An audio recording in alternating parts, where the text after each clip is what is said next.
நம்ம ஒரு பொருளை மேலே தூக்கி போடுறோம். அந்த பொருள் மறுபடியும் நம்மக்கிட்ட தான் வருது.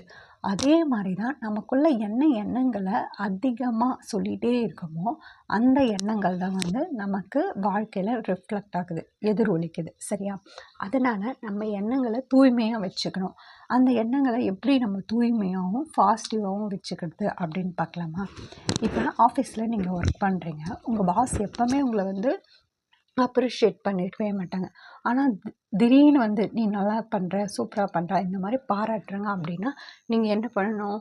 என்ன ஏதோ பண்ணுறாங்க போல் நம்மளை வச்சு அப்படின்னு யோசிக்கக்கூடாது. ஓ, நம்மள பாராட்டுறாங்க. இன்றைக்கி அந்த சின்ன சின்ன ஒவ்வொரு சின்ன சின்ன விஷயங்களையும் நீங்கள் உங்களுக்குள்ள நேர்மறை எண்ணங்களாக விதைக்கணும். அப்போ அந்த மாதிரி விதைக்கும் போது உங்களை சுற்றி நல்லா ஒரு பாசிட்டிவ் வைப்ரேஷன் க்ரியேட் ஆகும். அதன் மூலிமா உங்களுக்கு நடக்கிற ஒவ்வொரு விஷயமும் நல்லதாகவே நடக்கும்.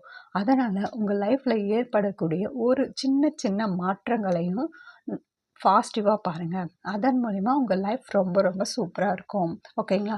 ஒருத்தர் தண்ணி எடுத்து கொடுக்குறாங்க அப்படின்னா கேட்காம எடுத்து கொடுக்குறாங்கன்னா ஓகே, தேங்க்யூ அந்த மாதிரி சொல்லுங்கள். இந்த மாதிரி ஒவ்வொரு சின்ன சின்ன விஷயத்துலையும் உங்களோட எண்ணங்களை நேர்மறையாக பயன்படுத்துங்க.